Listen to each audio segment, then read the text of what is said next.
ప్రభు నామంన అందరికీ శుభోదయం. ఈరోజు దేవుని వాగ్దానం ఏమనగా కీర్తనలు 8వ అధ్యాయము 5వ వచనం. దేవుని కంటే వానిని కొంచెము తక్కువ వానిగా చేసి ఉన్నావు, మహిమా ప్రభావములతో వానికి కిరీటము ధరింపజేసి ఉన్నావు. దేవుడు సర్వశక్తిమంతుడైన సృష్టికర్త. మానవుడు దేవుని చేత చేయబడిన బలహీనుడు.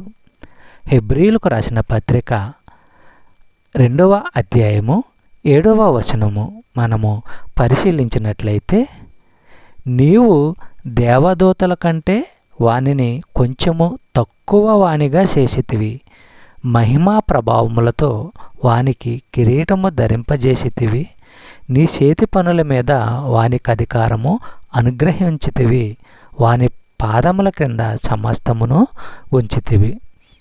చెప్పబడిన వాగ్దానము దేవుడు దీవించి ఆశీర్వదించును గాక. ఆమేన్.